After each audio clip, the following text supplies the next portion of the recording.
Okay, it's live. No, it says preparing. Hold up. Oh, it's saying live to me. I Says know. it's now streaming. Yeah, It says it's setting up. here. It says setting up your meeting. Hold on. You've got that Toronto ISP there There we just go. Yeah. lagging. All right. Now Dave you're put good to that go. middle of the country ISP. I call it hillbilly internet. Yeah, Whatever hillbilly you make internet. So what I was thinking, one of my clients is a sales agency for a number of different manufacturers. And so what he's selling is products. So from a vector point of view, I was thinking, because the manufacturer is closely associated with the product, as a sales agency, if you now associate with the brand, it kind of pulls the vector closer to that product.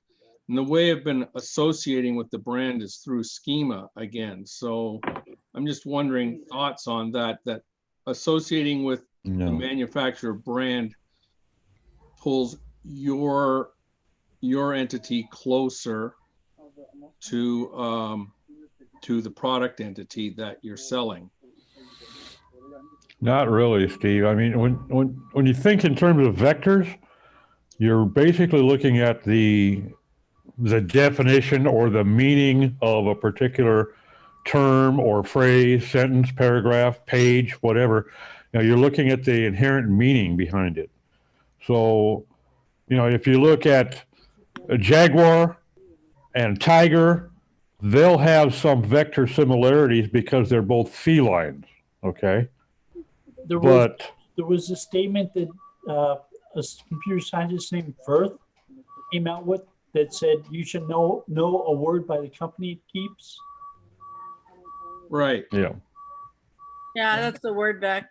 Yeah. Well, that's what I was thinking.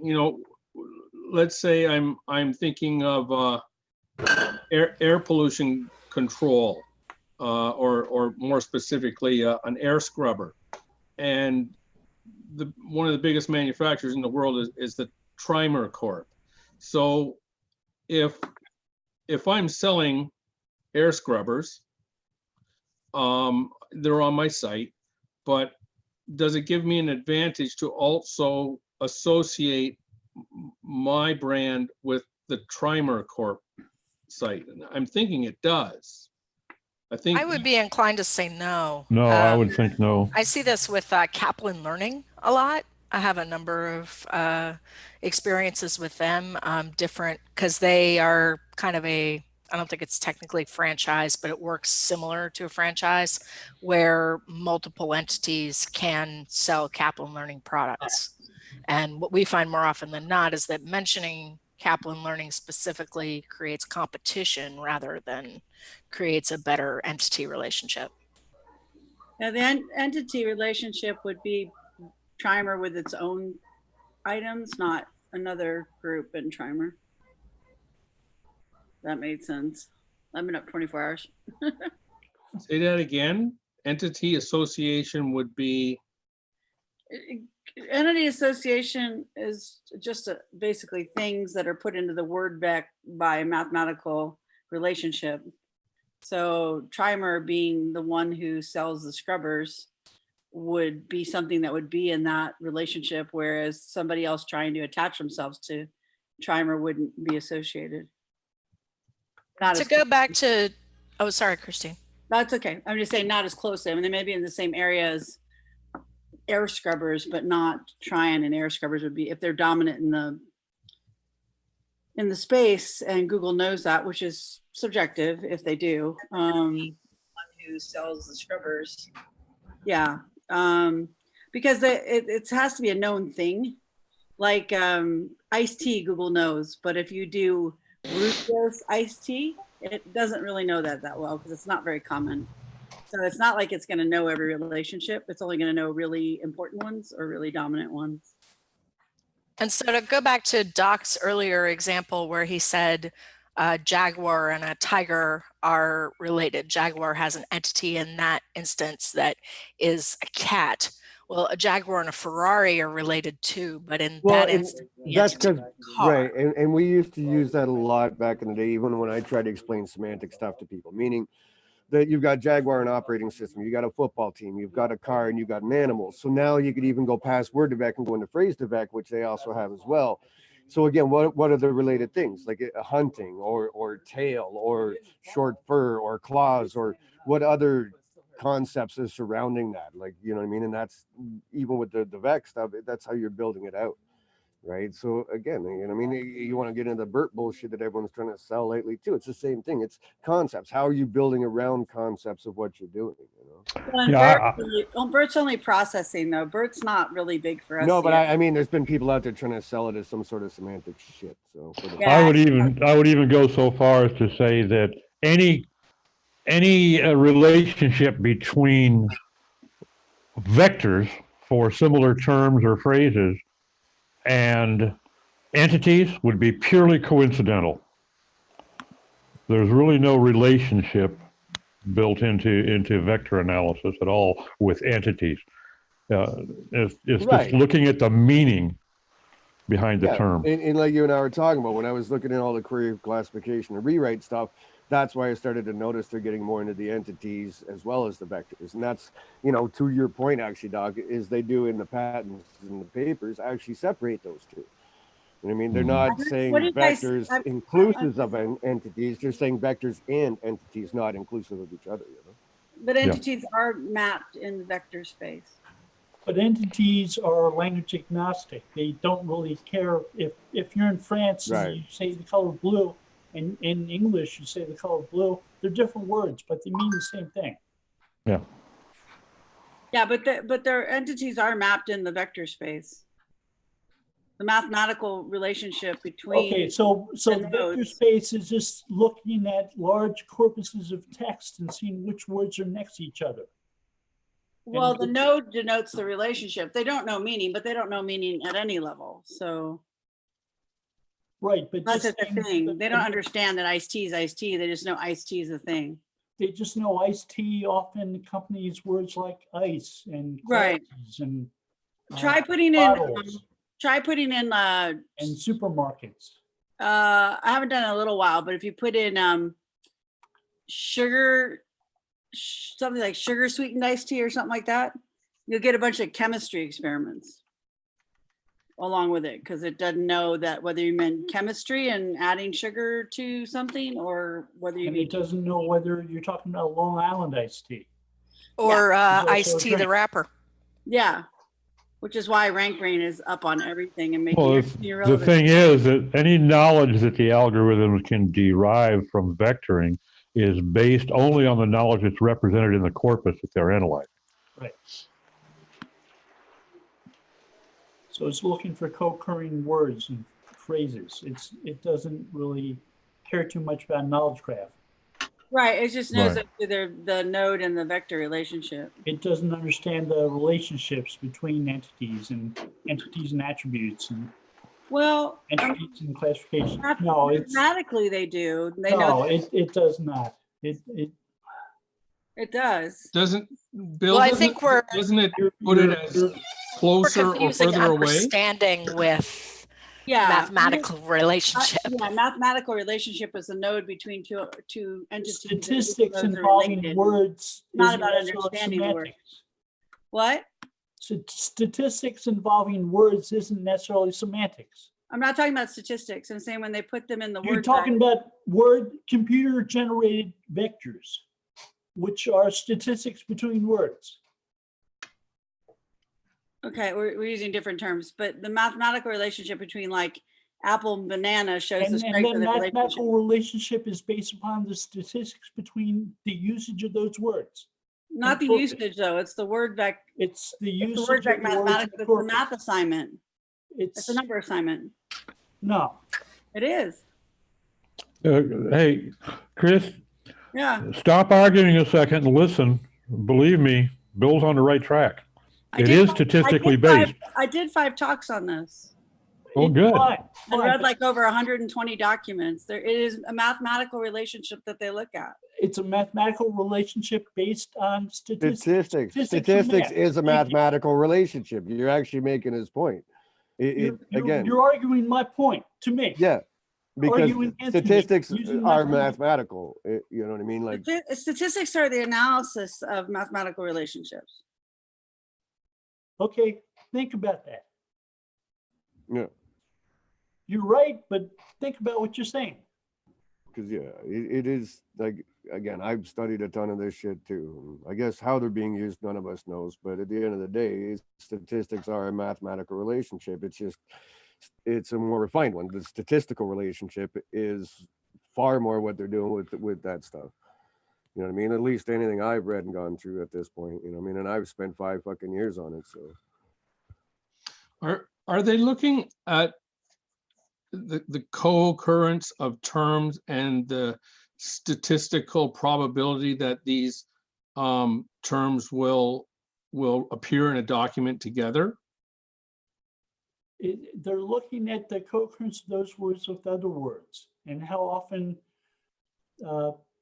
those words appear with the same other words. Like a king and a queen are related because they tend to be surrounded by the same words. Right. There are differences and there are mathematical ways of pulling that out, but that's So that there's co-occurrence is an important part of. so there's a statistical probability that one of those other words will appear in the document. More like the statistical appearance of those other words in the corpus that's being analyzed indicates that this term refers to this meaning, okay, based upon the statistical appearance in the corpus. And the corpus being very large. The Huge. corpus possibly being all the books that Google scanned plus Right. Wikipedia. Right. So it's a lot of words. Right. So yeah, so you can, so they can say that if we have king, the statistical probability of the word kingdom being in the document that you're looking at is very high. So you're going to see king, you're going to see words like crown or scepter or Right. palace. And so if you're visualizing this as different entities, all those entities are clustered together like a star cluster. But the concept of an entity itself and an entity that maybe is within an ontology, a taxonomy, that's a different way of looking at words and concepts. Right.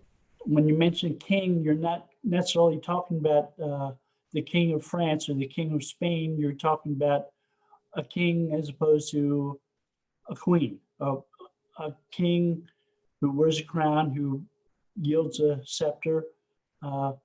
You're looking at the relationship between the words in that corpus using a word effect. You're not. The way, I think a good way to think of it, Steve, is when the term king is used, what does it mean in this context? Okay. So if you're talking about a king penguin or a king of France or the king on a chessboard, they may be angularly, I mean, you're looking at a 3-dimensional vector, okay? Right. And angularly, they may be somewhat similar and somewhat different because of the meaning in that particular usage, what the context is in that usage. And they derive that by looking at how that word appears, how many times, in what different ways in the corpus to determine how it might be being used in this particular page or phrase or sentence, whatever. Okay. They're using the words, Right. But if plotting the words, and then they're working backwards to get the context of the document based on the words that they find within the document. But if you go back to when Google introduced a knowledge graph in 2012, they said we're indexing real world objects. Right. So they're sort of moving away from the linguistic approach. They're saying, okay, these are things. They have certain properties, certain attributes, certain classifications. We're going to index them using schema and stuff like that.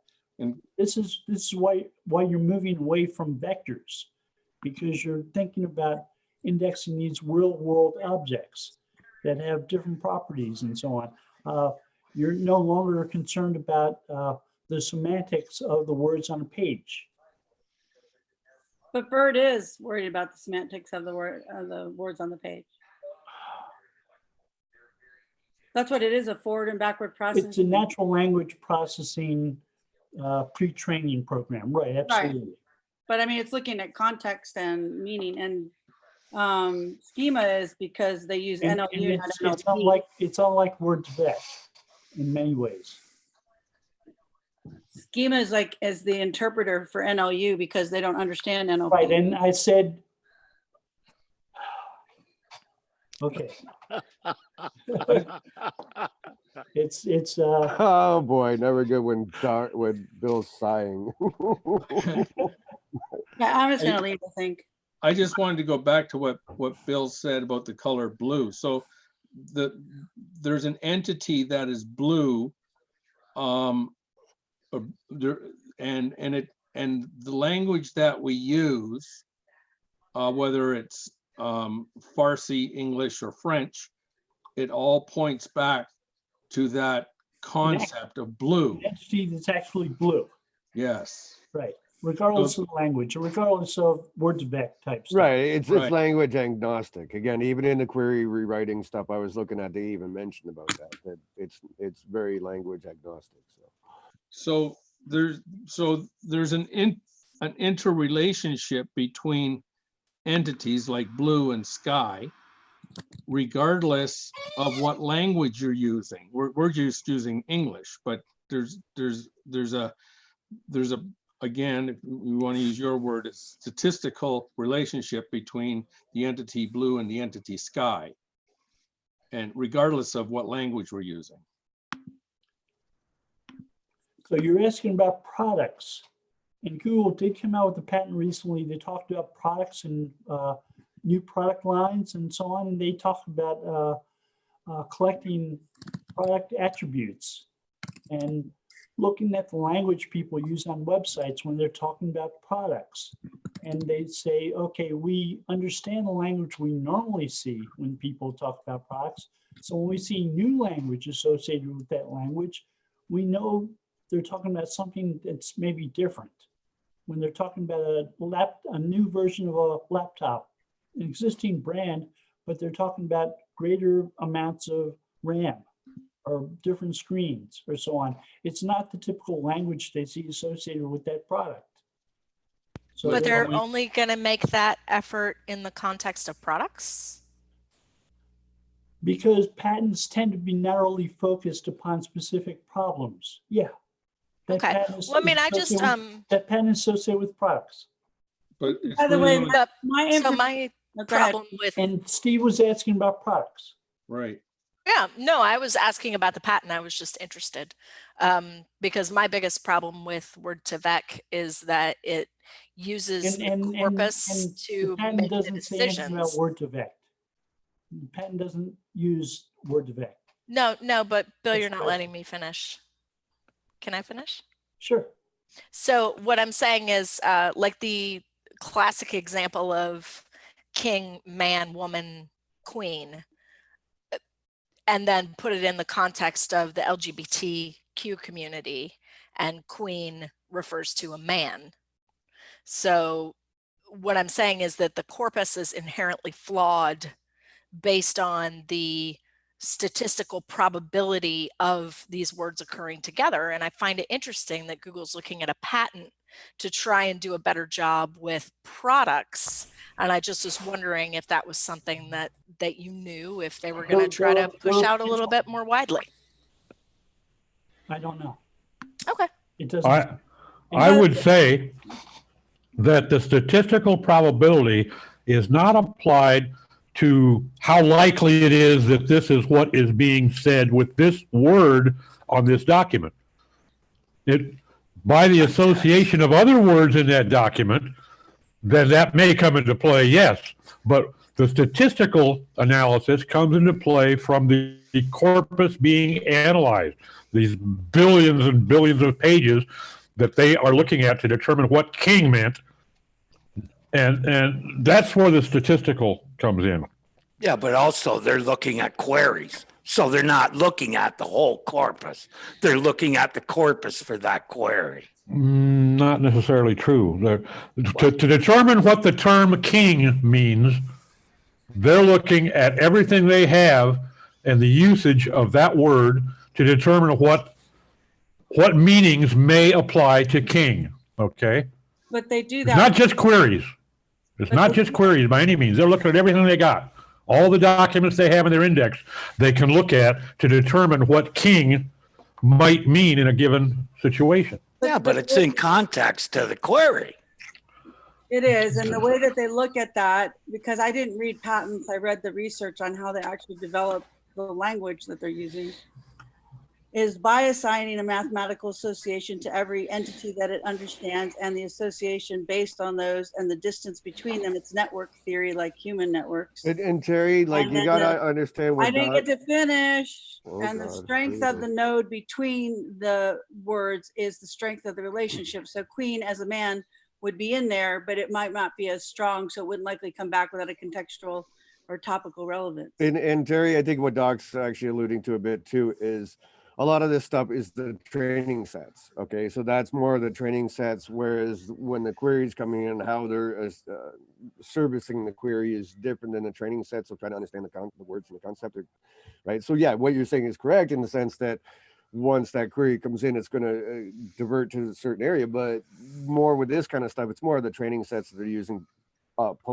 pre-production, I guess you could call it. You know what I mean? Before that query comes in. So going to what Terry said, do we think that they're using what users are doing to modify what results they show? Say, Ooh, that's a can of worms. Yeah, but now again, we're talking two separate Context. animals. One, you know, you're back to the query thing that Terry's talking about. Sure. You mean like the different patents I was looking at when I wrote about it this week. Sure, they're using many different things, session information. They're using all kinds of different stuff at the time of the query.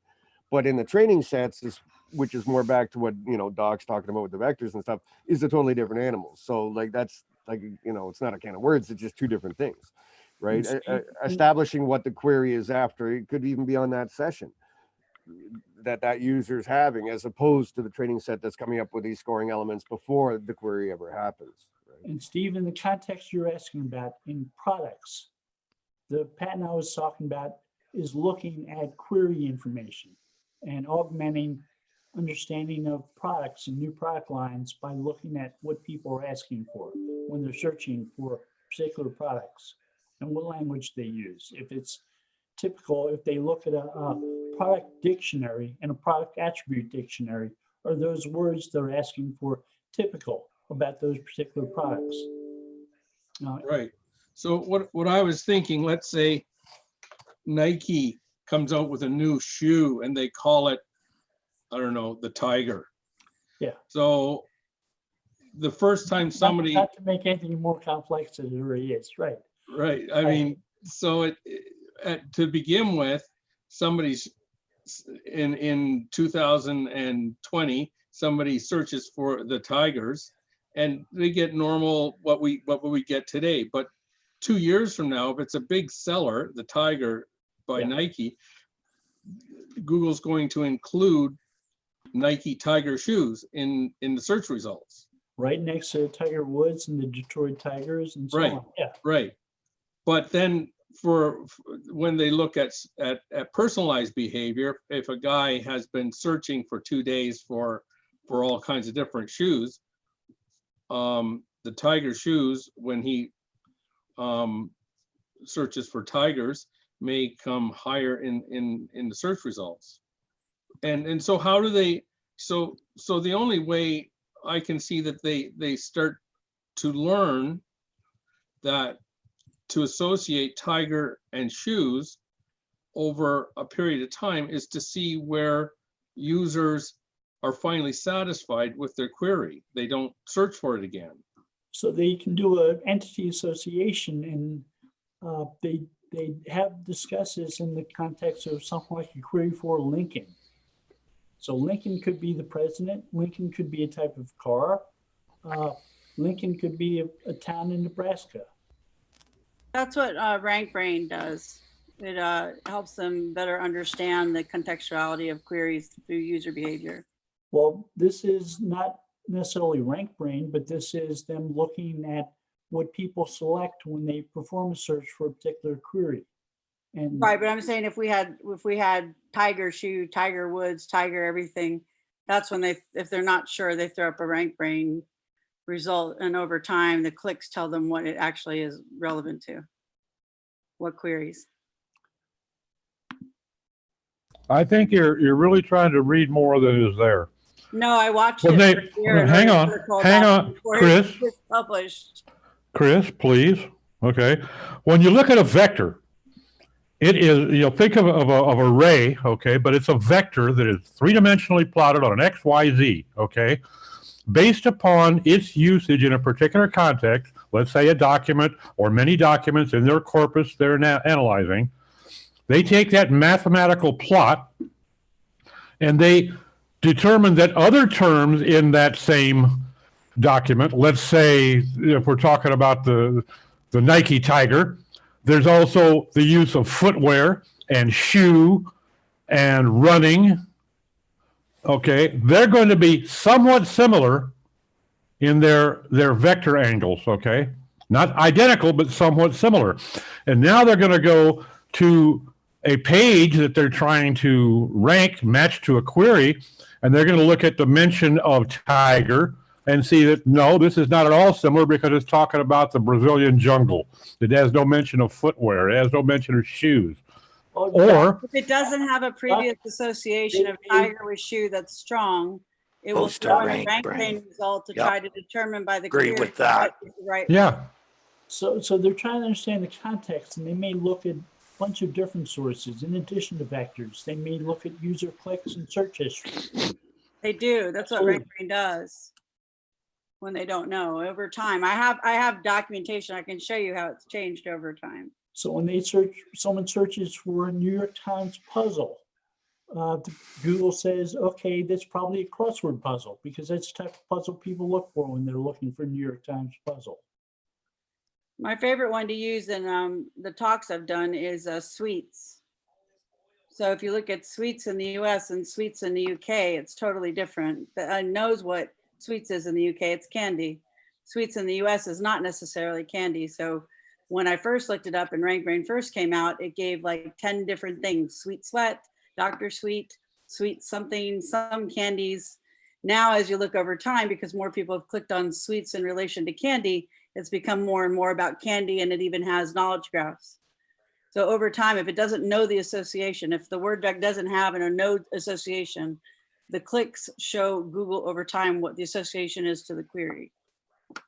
So going back to Bill's patent for the products, they're doing it for products first because products are probably have attributes that will change much more quickly than, say, I don't know, Animals, queen, right.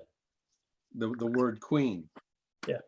So they may expand that patent at some point beyond products to incorporate other entities. It's possible. Yeah. It's possible. Products evolve constantly. Yeah. Yeah. So they have a good niche there to test their whole idea on. Yeah. So did it get into how they were modifying, how they were learning about the new attributes of products?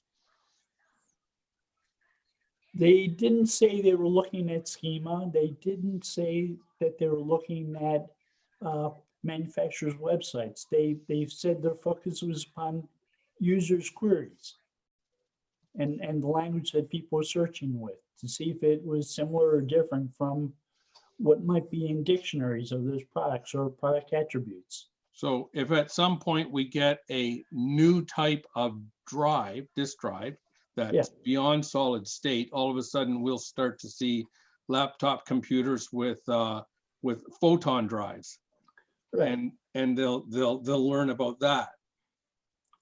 So it's a method of avenue of them learning new things. Yeah.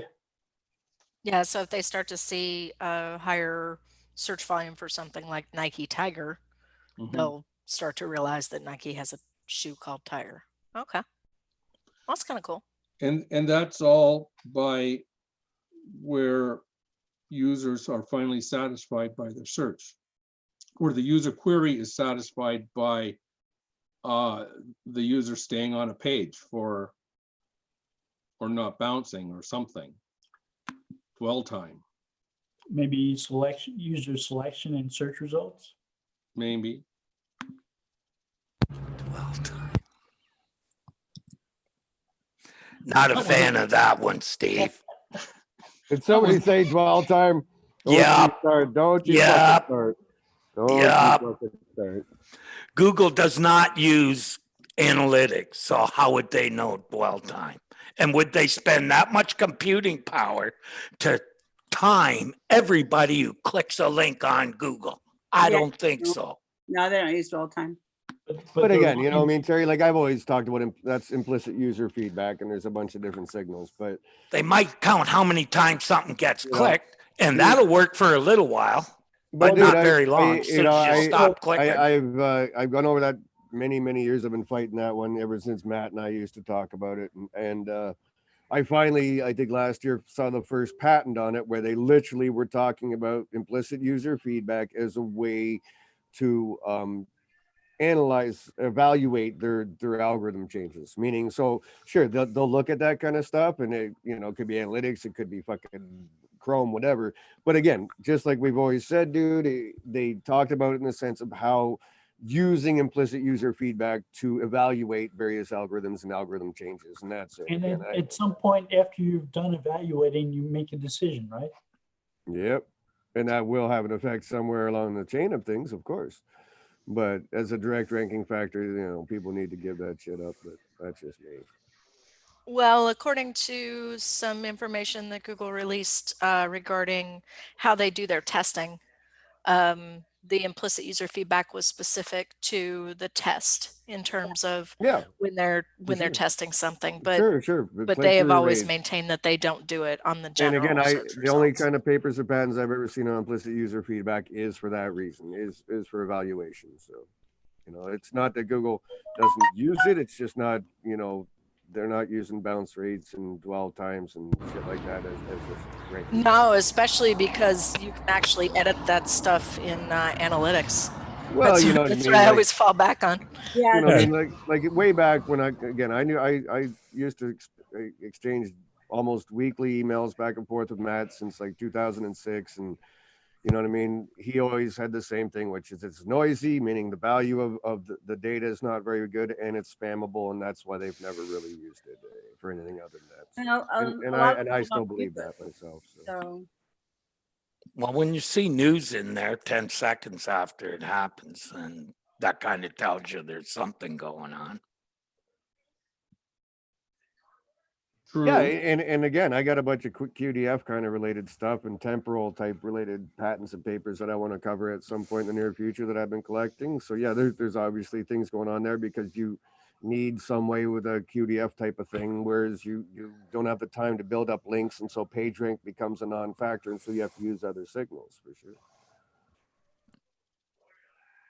Well, and especially when you're using nonsensical words, like I found following the development of the search results after the word COFEF to be quite interesting because you took a word that didn't actually exist and Or fat, suddenly had PHAT.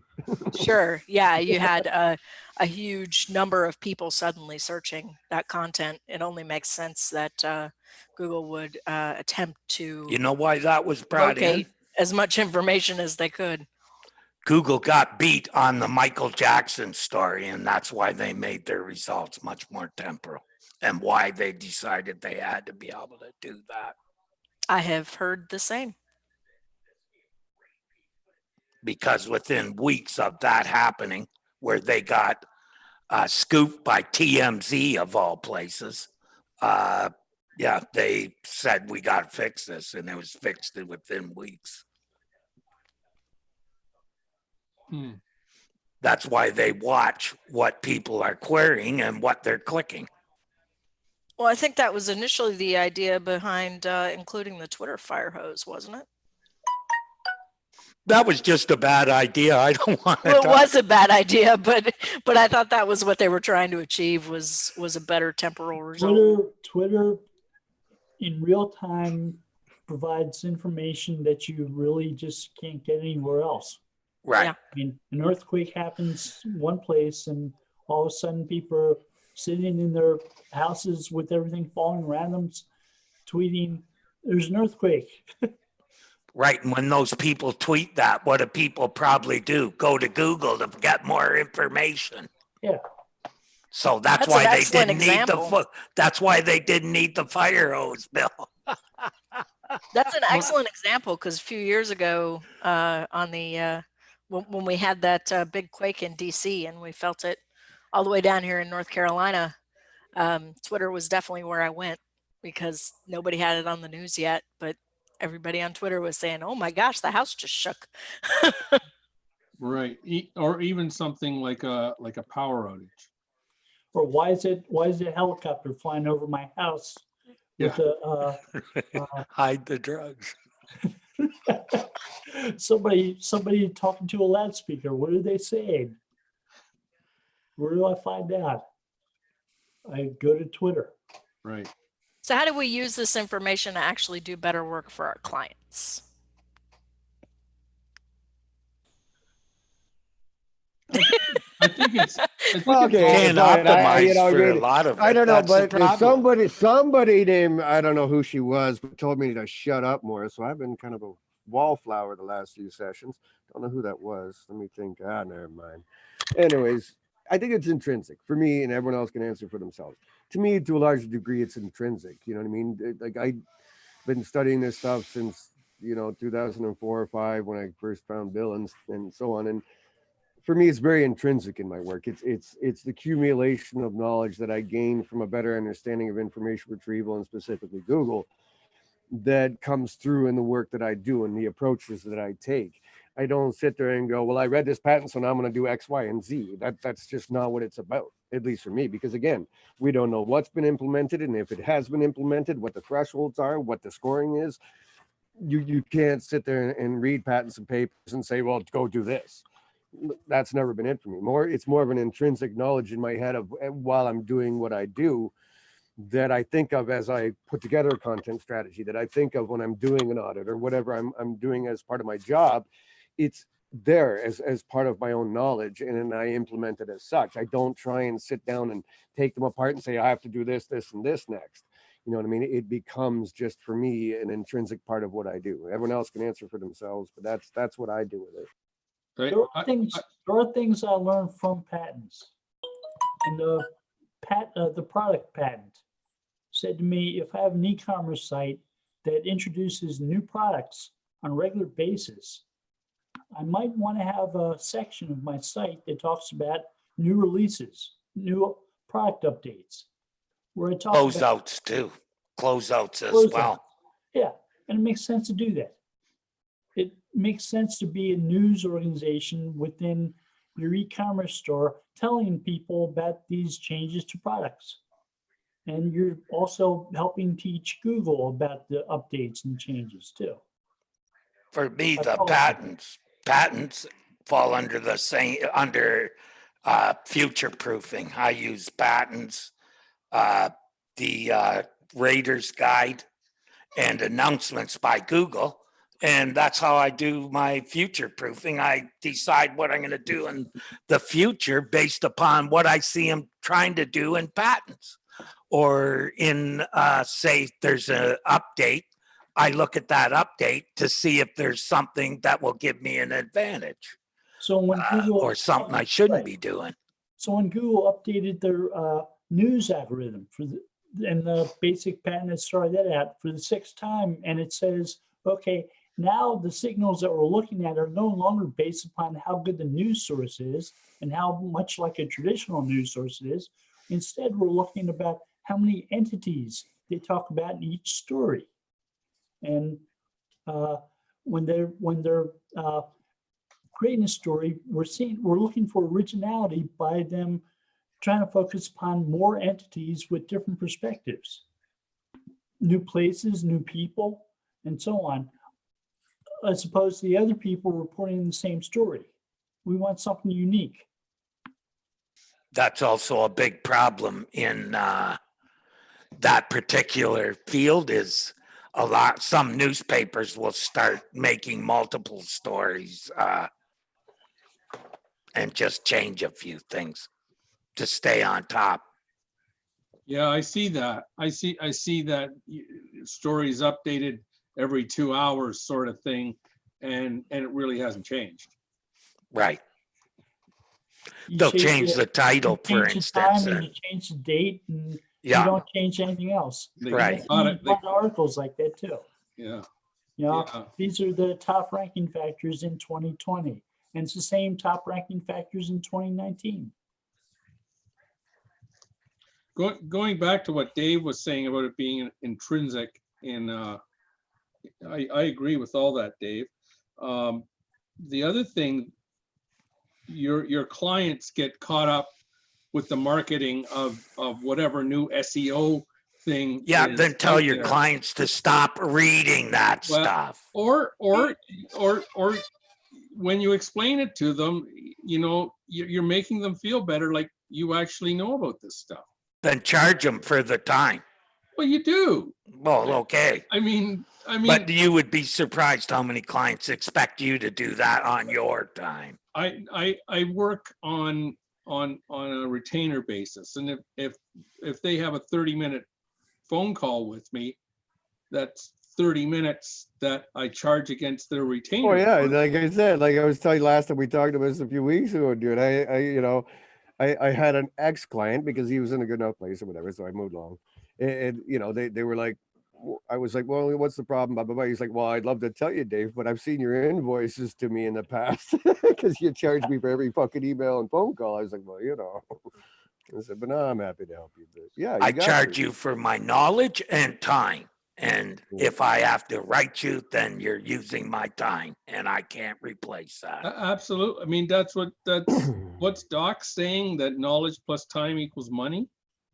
Yeah, well, that's it. And again, like I'm not reading patents and paper. Well, I read patents and paper to start with. And like Bill and I talked a few weeks ago. That's why I wrote in my ode to Bill thing, is because I'm fascinated with search. I'm just happy that I get to make a living off of something I am fascinated by. You know what I mean? I am very fascinated with the things. So I'd be doing this, reading these, and it's what I do. But I'm not, again, looking to take X, Y, and Z out of a patent or a paper and create some sort of, you know, SEO Moz checklist for it. You know, I just had to do that. It's just that it becomes part of how I do things. It's just, I'm always, when I approach a problem or a situation, these things come back and go, okay, what about this? What about that? And, you know, and again, if you want to call it testing, or if you just want to call it doing your job and seeing what the results are when you take a certain action, they come into play. Like most SEOs are based off of what? Some course they read or some blog fucking post by Neil Patel, how they're doing their job. Heaven forbid they actually use their mind. Yeah. And if you don't have some sort of a basic understanding of information retrieval, what in the fuck are you doing? You just throwing darts at a dartboard going, let's see if that works. Like you need a starting point to even implement your own strategies, you know? So yeah, what's that based on? If you're not, you know, doing some kind of work either for future proofing, then well, I'll just say it's based on? It's based on Chase Reiner. Oh yeah. No, he's watching right now. I had to do that. He's been bitching at me on Facebook about some shit about our session here, and so hi, Chase. But he doesn't like you talking about him negatively. No, he's just trying to tell me that, you know, how I could make my videos more valuable. Oh, one of those guys. Oh. So it's interesting to me that we all love search and are fascinated by it. And we spend a lot of our own time researching things and testing things. And that's something that I always have a little bit of a challenge with, is that I spend all this time working on something and then like, who do I bill it to? You know? But you don't, Um, like, again, like I always use the phrase that SEO isn't what I do, it's who I am. You know what I mean? It's Yeah. literally, it's just my personal fascination, and I'm lucky enough to make a half decent living from it. You know what I mean? Thank God. You know what I mean? Like, I play video games and I love watching hockey, but I don't get paid for that shit. So, you know, like, you know, at least I'm getting paid for something I got a passion for, you know, and so I'm happy with that. And it's just, you know, who we are and what we do. And again, anyone who's been around long enough, like, you know, Bill and myself and Terry and whatever, and Doc, you know, I've been doing this 21 years, and it's because of that. You know, when I first started, until I ran into Bill back in 2003 or 4, I was just like any other dumbass spammer. You know what I mean? I was just doing what I read and just sticking it out there. And then I met Bill, and I found this deeper meaning to it all for myself. And that's why I'm here. You know, that's why I'm still doing it. Yeah, well, I'm 20 for me. I'm definitely in it Yeah. for the long haul here. But it's one of those things I think is interesting about our industry, that I don't know a lot of other industries where the people are as passionate about understanding. And sharing knowledge, you know what I mean? Like, if you've been 20 years, you remember the forum days and how we used to all Oh go in yeah, there and help each other or debate stuff or whatever, you know what I mean? Like, we'd be more than Thread happy watch. if web, you know, thread watch. Yep. Yep. Back, those were the days, weren't they? When Danny had it. Oh, it wasn't bad. It was fun. But again, I was called the gypsy because I was everywhere. I was, you know, I'd drop in to create a site where Bill was. I'd be on thread watch. Terry was over, and I help you with crazy fucker. What's his name? Good guy, man. He called me at home one day. Dr. E. Garcia. Since you mentioned thread watch, remember Dr. E. Garcia? And Oh some of yeah. the debates he used to have with like Rand and stuff. That fucker called me at home one day too, back in the day, like 2005. Fuck, I get this phone call. I'm like, hello? Yes, Dr. E. Garcia. I saw what you posted about LSI. Blah, blah, blah. And I was like, oh shit, here we go. I was like, straight out but you know, it's you know, and we're a good crew that way. Like, if a website don't, like, we'll debate each other, but you know, on those forum days, when an actual website owner came in with a problem or something, we more than happy to help on our own dime, you know, like, and that's Yeah, just, I still think there's some of that, but it's certainly different yeah, now. no, it's all Facebook groups and shit now, and everyone trying, Yeah, and Twitter. it's It's not the hard to give same. any advice in Well, no, a it's not limited threaded. number of characters. Yeah, and it's not threaded, and you can't find it, and even the Facebook Yeah. groups do shit for that. But yeah, well, yeah, but yeah, you know, it's just a passion. It's what I do, man. I love this shit, and I'm always happy to help. Like, I'm mentoring. I've always mentored people, and I've got a few right now that I'm mentoring, younger, not younger necessarily, but just newer people in the industry that, Mhm. you know, I'm happy to help guide them down a path, because, you know, I just hate the misinformation. I hate the bullshit. I hate, you know, and so if I can help somebody, And there's a lot of it out there. well, there always has been, though. Like, come on, like, that has never gone away. But if I can help people and be part of that, I you know, I care about my industry. You know, I mean, I'm not just doing this to make money. Obviously, it's how I make money, but it's not my end goal. It's not what you know, I just love the industry. And So when you're I not see, out there saying, have you heard of our Lord and Savior EAT? well, like Bill and I keep making the joke lately. We had LSD, wasn't it, Bill? Latent semantic dumbasses or something we came up with. We were high on the LSD. But, you know, like, even we've been calling it Rankbert lately, because again, everyone catches on to colloquialisms and these stupid terms to write a book, but nobody sits around and studies query classification. No one sits around and studies, you know, entities and different elements of that onion that has so many layers that is Google. Right? They just want to spew out the latest bullshit and never understand it. And, you know, for me, that's just, I always say to my wife, who's, you know, the web development arm of my business since 1998, I always say to her, you know, half these fucking SEOs, they're like web designers who don't know HTML. Like, if you don't know how a search engine works, what the fuck are you doing? Like, reading Neil Patel or something? Like, how are you doing this job without knowing? You're a search engine optimization guy, right? But if you don't know how a search engine works, how are you giving advice? I don't get it. Following a process, David. Yeah. Okay. So you- How is Google in doing expertise? Right? If there's no such thing as EAT, then how are they determining expertise? well, there, again, as Google would give you the answer, we do that, but it's just different layers, different algorithms that get.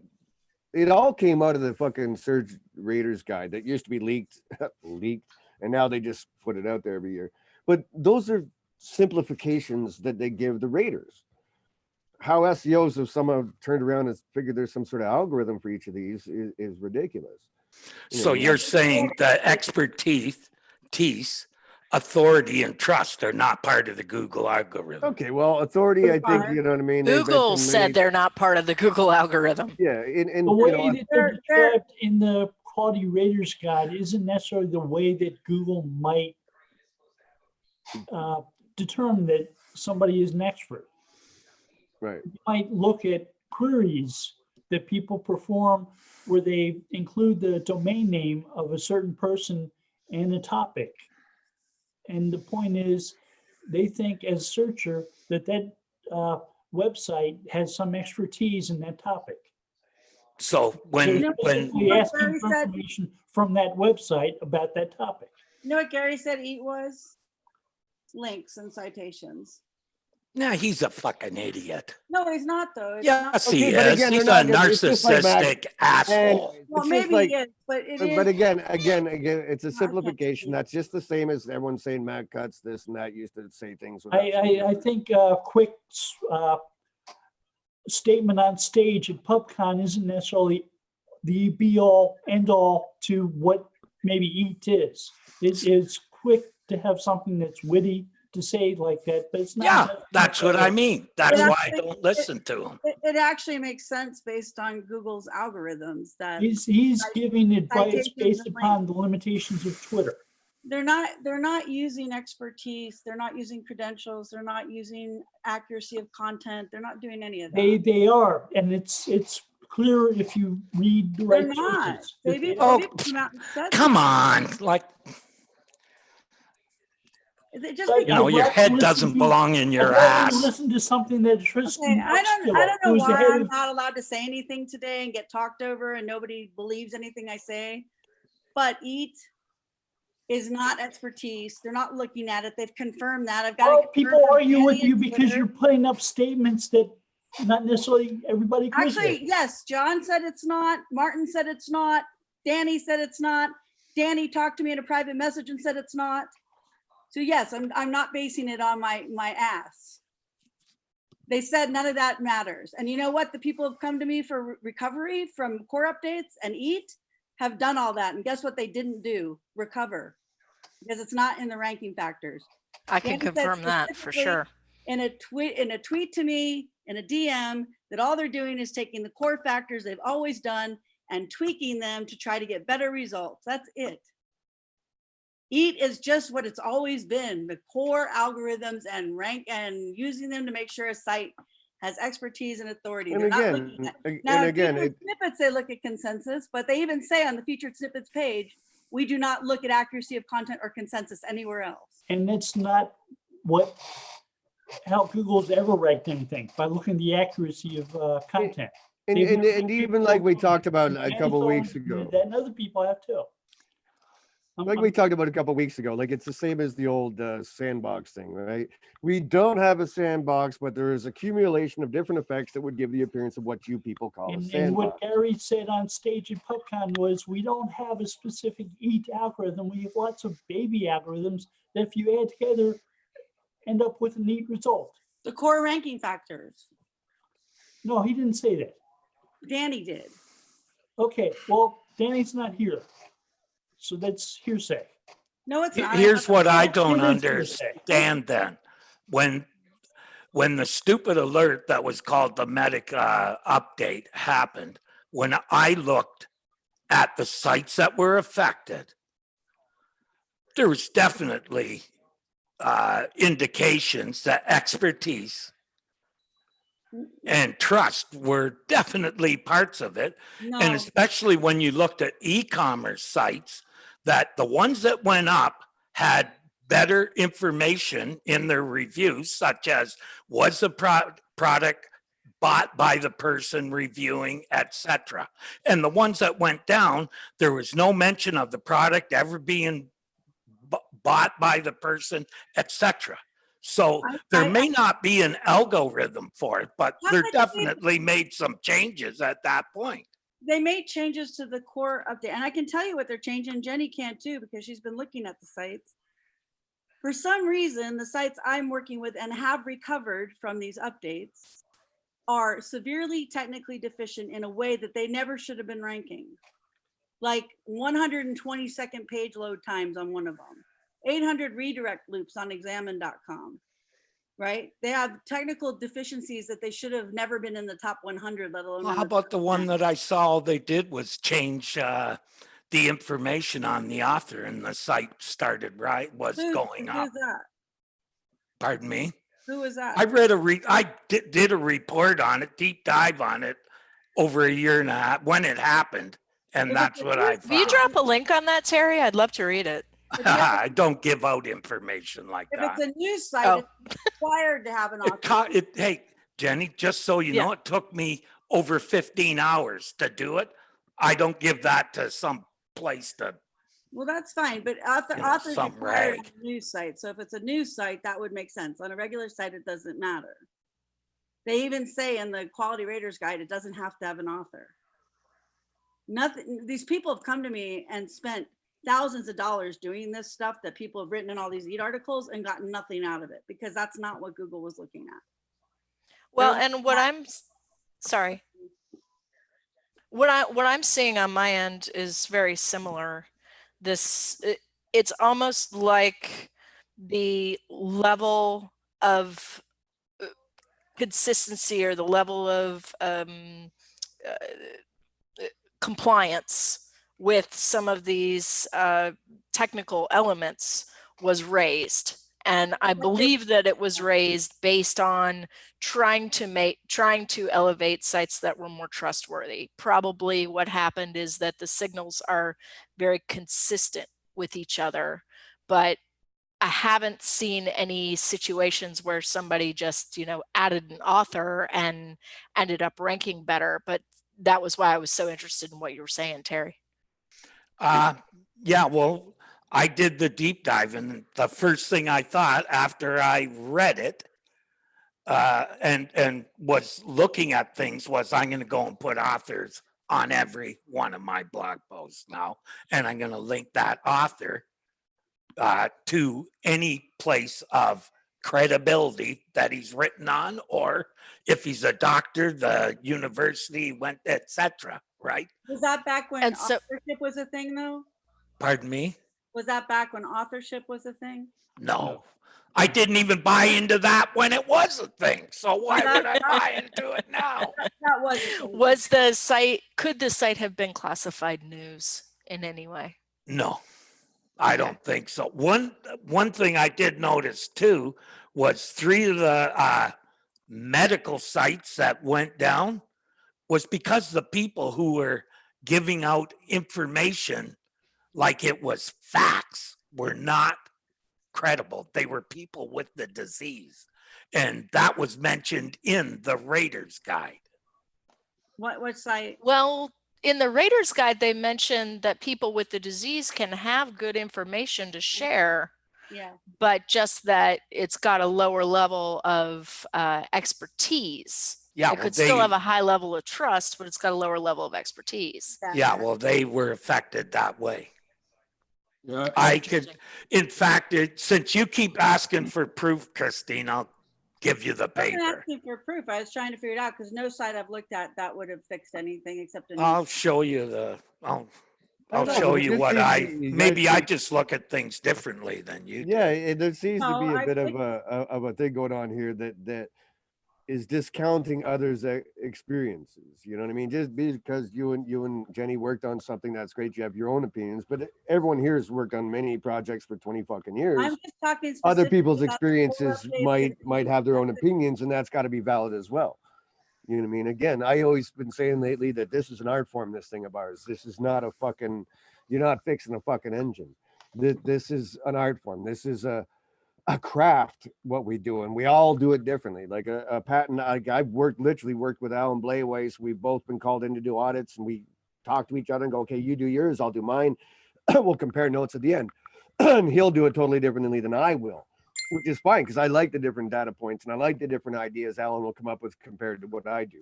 Like there is no point where any of us, we're not here to like be the next fucking, Yeah, sorry if I got write a book that this is the way things have to be done. We all have our own experiences and our own knowledge and our own ways of doing things. And so I don't think anyone can be discounting each other in this conversation. It makes no sense to me. I hope just gonna nobody ask- thought that I was. I was more interested in what Terry had seen because it was different than my own experience. I was going to ask Terry. It's a money or your life type site, is it? Yeah, they were all well, except for the e-commerce sites. And there I found it was the quality of the reviews. Like if it was all internal reviews, they got hit hard. That's why, if you're going to put reviews on your site, make sure they're third party if you So want it your to really work. E-commerce is your money or your life site. Oh, are they? Okay. Yeah. Really? Yeah. Well, yeah, your money. Oh, I see. I guess because you're buying something, Bill. Right. Okay. Anything that handles money is your money or your life site. I always thought that more of like doctors and pills and Yeah, me That's how too. it started. They changed it sometime in the last couple of years. I'm not sure exactly when. there's nowhere here to do an upload. So you'll have to give me anybody who wants it, give me your email and I'll share it with you. But I spent a lot of time on it, looked at every site individually. But I'll admit, I was looking mainly to see how it what the update did to it and comparing it to what I knew was in the last Raiders Guide update, which had occurred or been released just shortly before or after this algorithm. Well, I'm only specifically talking about core updates. That's it. I'm not talking about anything else. And let me address the other thing as far as fucking Gary or Danny or any of that bullshit. I doubt there's very few people even at Google that know how everything works together. Like Matt and I were buddies for years, and I would never ask him specifically about clients or even SEO for the most part. We just talk about information retrieval and shit. And, like I remember occasions, I think there was one, who was it? It was, anyways, whoever, one of the larger names had made some fucking statement about redirects. So I went to Matt and I said, dude, did you read this? And I said, he's saying that there's like up to 40% loss on PageRank from a redirect. And I said, Matt, is this, I showed him it and I said, dude, is this real or is this a thing? And to his fucking credit, like, again, this is privately with me and Matt. And he said, dude, I don't know. Let me find out. And then he come back a day later and said, no, it's not smaller. It's maybe 3-4% or something. Point being, he's one of the first fucking 8 employees at Google, and he had to go ask someone. Hey, Dave, what if the guy was doing a string of 8 redirects? That'd give him 40%. Yeah. So, was his name Rand? Because I've seen that. No, it was, fuck, see, I almost had it there. Mark Chaphagen works with him. Eric Enga. Yeah, it was Eric who had written the post at the time. Wow. Anyways, my point being is even Matt, one of the first 8 employees at fucking Google, had to go check with someone and talk to someone to give me an answer. You know what I mean? And so to say that fucking Danny or someone knows all the fucking shit that's going on at Google, I didn't say that. I said that they all confirm the same thing, which is not usually. Okay, but they, like back in the day, we used to question these people. Now all of a sudden everyone just seems to listen verbatim whatever the fuck Google says. We used to question it once upon a time. Like there's no reason for them to tell the truth or give you good answers. But again, I don't think they know. Well, and I kind of wish Danny caused the problem, so he gave an answer. Well, yeah, I kind of wish that they would stop comment. answering questions because by their own admission, there's too much machine learning in the algorithm for them to really effectively answer these questions anyway. Well, that's it, Jenny. And again, like I'm saying, even before then, Matt would literally have to go and ask someone else. He doesn't, like, these people don't know everything that's going on out there, and so when they make these public statements, it's just to fucking be transparent or what the fuck ever and be able to say something to look like they're trying to communicate and help. But to think any one of these assholes knows all of it, like they spend most of their time on Twitter and answering questions and going to conferences. You think they've really got time to be in the guts of this beast? Probably not. You know, I just don't, you know, I think that it still needs to all be taken with a grain of salt and, you know, figure things out for yourself once in a while. You know what? I come from where we got told nothing. We were treated like mushrooms. And that's the way I Oh yeah, wish we it had the Google guy, and that was it. was. Not even I remember when there Well, was before that, nothing. yeah. There was nothing. Like not even nothing. Not even someone saying you may or may not be right.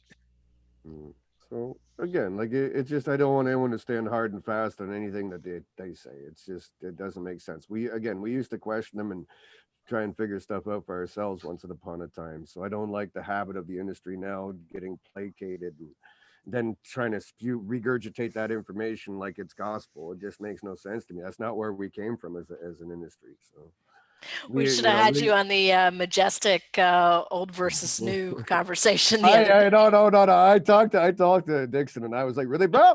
Really? You did? Okay, all right. You want to have some fun? Go back to one of these sessions we did about 5 years ago. It was called the Grumpy Old Shits of SEO, and it was like Lauren Baker, Bill, me, Terry, Deborah Mistaller, Ray Hoffman was there. Ray came up with my favorite phrase that I've been using ever since during that session. Ray Hoffman said, "I always like to be the dumbest person in the room." I was like, "Yeah, you go, girl." So yeah, we had fun. But yeah, when Dixon put that out there, I was like, really, bro? Really? He don't like my cursing, I think. I'm a live wire. I can go off at any moment, you know. He didn't have the bomb squad with him. Sorry, guys. Gotta go. Have a great weekend. Take care, Steve. Okay. Pleasure as Steve. always, man. Bye-bye.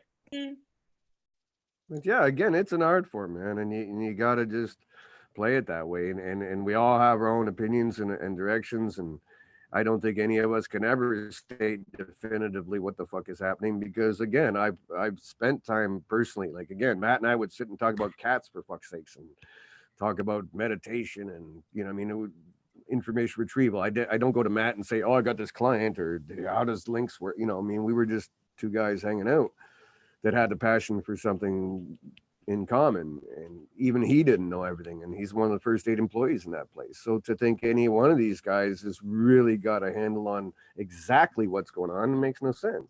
I think the people in this room probably study Google's inner workings more than those guys do, because again, they're out doing conferences, they're out answering questions on Twitter, and they're doing all like I would say that, you know, some of us might have a deeper insight. So It makes me sad that I think not all of them have the same passion for what they do as Matt used to. You know, Matt really loved information retrieval and was really buddy. fascinated Oh, by man, making I things miss buddy, happen. him. I have told this story many times, and as much as SEOs like to think that Matt's job was to sit around fucking with them, to be honest with you, when we talked and stuff, he spends a lot of time dealing with some really nasty shit like porn and some horrible stuff. Like, you know, Yeah. his days were not filled worrying about keyword spamming in a title tag, you know, like that was not what he was doing. You know what I mean? Like we found keyword injections in like 2006 or 7 that I found in ePinions and their mother company shopping.com that were keyword injections for real rape videos. I shit you not. And, you know, him and I found that, and I was like, dude, you seen this? He's like, oh, you know what I mean? So yeah, he used to deal with some really, really nasty stuff, man. And it could be emotionally taxing, I'm sure. You know what I mean? Like he was not sitting around worrying about SEOs, to be honest with you. That was not the predominant part of what the web spam team was doing. So just think about they were when really we in were it doing that. and really passionate about making the results better and safer was my point. Yeah. I really miss his weekly videos. He answered a lot of questions, and it was admirable the way that, you know, he could, right off the cuff, he was so careful with his words. Not that it really helped enough because, you know, we as a group would still read too much into it and go off like it was gospel. But man, he could dude, really. It was worse than that, dude. It was worse, man. Because if he said something that the SEO community liked, then it must be the truth. And if he said something they didn't like, then it was it's a smokescreen. Well, yeah. Yeah. But he Oh, could well, really, nothing's changed. he could And- choose his words more carefully than any politician I've ever seen. I tell you, he was That's probably why he works for the government now. yeah, Yeah, could but- be. You know, and like he also has to deal with things like, you know, when they get in the search quality and everyone gets together, you've got a team trying to get cycles. And I remember that was back, you know, when we had that chat, it was like about, you know, Google Maps was becoming a big thing. And I forget, Marissa Mayer was running it at the time or someone. And so when they're at that table, they met Singal was in charge of everything at that point in the search quality team. And so it's about cycles and it's about political things, like meaning that he could only get so many cycles or computer wise to deal with web spam, even though he wanted to do more, he couldn't. Right. And that was always something he used to talk about that bothered him. And it was like, yeah, I hear you, man.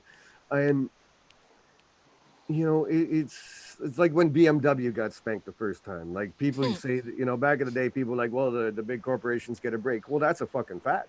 Because when the BMW thing happened to 2003 or whatever, he was like, well, Dave, he's like, when that happened, he's like, we booted them out of the index. We learned our lesson because the average user doesn't give a shit about web spam. What they care about is search quality. And if BMW doesn't show up in the results, you're a crappy search engine, right? Yep. They don't care that they spam. They don't give a shit about any of that. And so after that experience in 2003, when they want to spank a larger corporation, they just simply couldn't really, at least not to that degree or anything, because spanking those larger corporations has an effect on the overall search quality. And so now you look like a crappy search engine. And again, back then they were competing with, you know, other people, Yahoo and Ask Jeeves and whatever. So, you know, he couldn't even do his job properly because of things like that, right? So, yeah, I could see why he left. He had enough money. Like, why stick around? Yeah. So the interesting thing about that particular story, I worked for the agency that BMW contracted when that happened, is that although they let brand queries back in right away, Yep. we suffered Oh, no, for the deeper stuff all non-brand went to hell. queries for Yeah. a while. Long tail and whatever. Yeah. Yeah, But again, like I said, him and I would talk about that. they still situation. spanked them good. Oh, yeah, for sure. But again, you can't just totally nuke something because the end user doesn't care about that. Right. So it's the web spam team's got a shitty job, and I feel for them. You know, I mean, like I said, I spent 10 years talking with Matt. And, you know, it was Look at never us. fun. Dave, when we were doing nothing but those forensic deals, that's why we quit doing and got tired of looking at all the crappy websites and having to, you know, go back to a guy and say, yeah, you got 300 links of all bad crap. Your whole thing. Like, what were you thinking? Yeah, but the forensic stuff was also just painful too because of bad SEO providers, and you come along after the fact, and the guy's saying, I'm losing my house, I'm losing my kid's college fund, Yeah. and all this shit because of some fuckhead SEO. You know, and that just, I did that, you know, we did forensic for like 5 years, and I just couldn't do it full time anymore. It was just too painful. You know what I mean? I still do a lot of it. It's hard. painful, Jenny. It was tough, dude. I couldn't sleep at night. You know what I mean? Because I'm assuming, Jenny, you know the speech, right? Losing my house, losing my business, Yeah. losing my kids' college fund, and all this crap. And so I couldn't sleep at night. It'd be like 2 a.m. going, "Oh, I got something," and up you get. And Yeah. it was just Not it going to was- make payroll. Yeah. Well, it was affecting me personally. It really was. Even worse It was affecting me Penguin. personally. So. Because Penguin, I'm Oh, convinced Penguin was there's no ridiculous. recovery from Penguin. There- No there's recovery. You're looking at years, not months. There is recovery, but the problem was for so long, you had to wait for the algorithm to roll again, and 18 months without an Yeah. update was just. That Yeah, put an awful don't get lot me of people started in on the that streets. And that was it. That was what Jenny. That's when I started including risk assessments in my fucking audits. It was like, okay, you know, this might be working now, but you know, be careful. I got to the point with clients with link recovery during Penguin that I stopped taking clients because I said, I can help you clean up your links, but I can't help you get back into Google until the algorithm rolls again. The worst part about it was that if you tried to make a new site and they determined it was you, they would just transfer all the penalty. Oh, yeah, and to be that was honest the with you, worst. Jenny, I used to say at the time, like again, privately with Matt and whatnot, not publicly, but it was actually lending itself more to the spammers than it was anything else because they knew spam like hell. get that 6 months of revenue, and once Penguin rolled again, throw it away and start over. It was like Exactly. So No, it was it's literally absolutely true. it was not there to help legitimate businesses. It was literally so beautiful for the Black Hatters because that's what they were doing. I was like, oh, this is stupid, bro. As a matter of fact, there's an article on Search Engine Land that I wrote that I think says exactly that. Yeah, well, because that's what it was, dude. Because every Black Hatter I knew at the time, again, I've never participated in that stuff, but you know, I need to know everything about SEO that I can. So I was, you know, over with, you know, on the Black Hat World forums and everywhere else, because any little tidbit of knowledge I can get, I'll take. But yeah, like these guys were loving it because it's like, okay, you got 6 to 9 months to go and spam the fuck out of it. And then when it hits again, burn that to the ground and go fucking start another one. Yeah, well, the detox program, that's basically what it did. Remember that guy that had a detox program? Christopher Semper. Semper, yeah. Well, I quit mentioning his name. Yeah, he goes in the swear. He's in the swear jar like Rand. Yeah. You mentioned. But when I discovered that his detox program was actually causing a bigger issue, I put him on the shit on this guy at every opportunity. Definitely a mess. I like to think I was part of the disavow tool. So I remember talking to Matt and I said, you know, dude, I said, what am I supposed to do when I come in these situations where there's a shitty SEO that came in before me and I'm trying to make things right? What do I do? And I remember him saying, he said, Dave, we got something in the works. It's coming. And that's, you know, about 6 months later, the disavow came up. Even that went to shit over the years. So I think they've just gotten better at figuring out what's what and just, you know, discounting things. Well, to a certain extent, but I just had a situation with some Russian porn spam earlier this year that was pretty bad. They didn't catch any of it, and they were reporting it in Search Console and everything. I had games.com come to me one day, and so they've, you know, big site, millions and millions of links in the profile, and they started getting some negative SEO, like, you know, industrial strength stuff. And he had talked to his Google Play, you know, representative, got nowhere with that. So he came to me, and so I went and talked to Matt about it and got him in touch with Matt so they could figure it out. Because Matt does like to see, you know, because they want to learn from things that are being done that are actually having an effect. But yeah, it was like a 2.5 million link profile that was getting hammered by about 200K in a month of shit. And it was working. You know what I mean? Because Matt had always told me, like, oh, negative SEO doesn't work. I'm like, yeah, whatever. Here's one for you. Oh, it works. I was like, here's one for you, buddy. And so before I even went to Matt, I had talked to his Rob, by the way, Terry. You know, one of our favorite Black Hatters, who's now an affiliate guy. There's a difference, but I said, dude, is this X-Rummer? What is this? And he said, no, Dave, this is industrial. He was like, to get this many links to stick in a course of like 6 to 8 weeks, you literally need multiple servers. You know, you can't just go out and grab X-Rummer and negatively, you know, attack someone with it. Like he spelled it out. He figured out what the guy was doing. And it was literally industrial strength freaking negative SEO, bro. And once I finally got all the information from him, that's when I went and talked to Matt and stuff. But yeah, it's a thing, and it's totally it's a thing. I think that was Dave. I think that was the first time that when you presented that case to Matt, when he used his famous edge case term. Yeah, that was right. Yeah. He said that. No, this is an edge case, Dave. And I was like, okay, bro. Like, that's as close as he would come to admitting it. Yeah, that's as close. Yeah, it's as good as you're gonna get from him. But I hate that term because, like, if it's an edge case, that's why we have it in the first place. If it's an edge case, it means somebody's going to find it and take advantage of it. Yeah. Like I said, I didn't even understand what was going on at the time. I had to go to actually some of my better Black Hat friends and ask them to analyze and figure out what was going on. And he literally was saying, like, you need multiple servers running at the same time to get all those kind of links to stick, man. It was not an amateur attempt. Like, whoever would paid this guy to come after them, it was costing them a few bucks, and they were serious. But if Google was good at the link thing, then it wouldn't have ranked the commerce site for porn and then gotten us 60,000 porn visits. Yeah. It would have known. It would have Again, known. at Yeah, that but point, I would've- again, like you the got one that you're talking about, cycle issue. Christine. No, but Christy's talking about another one she told me about. At that point, I just give it up and turn it into a porn site. if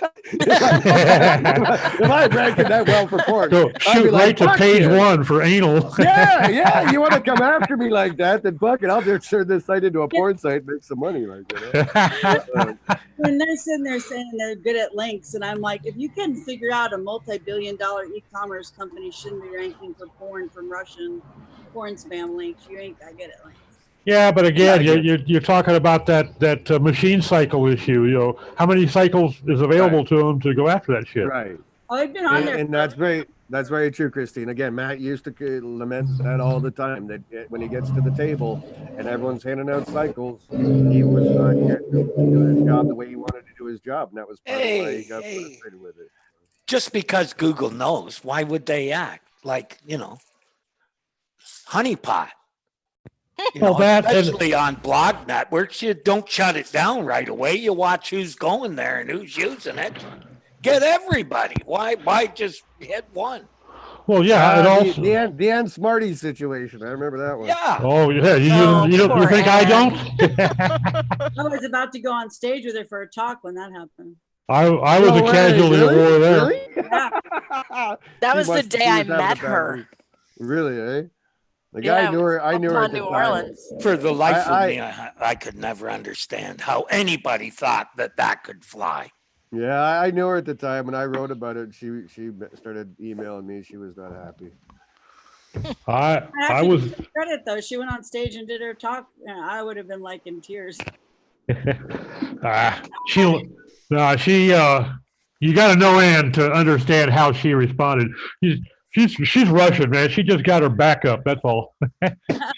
Well, and it's not like she didn't know it was coming. Yeah, she made her Oh, money. yeah. She's gone. Exactly. That's the Make way your it money. works. Yeah, so hey, while the sun shines, boys and girls, and we get the fuck out of Dodge. The part I thought was funny was the way I got hit in that damn thing with one guest post, site wide. Ouch. Ow, that is hurt.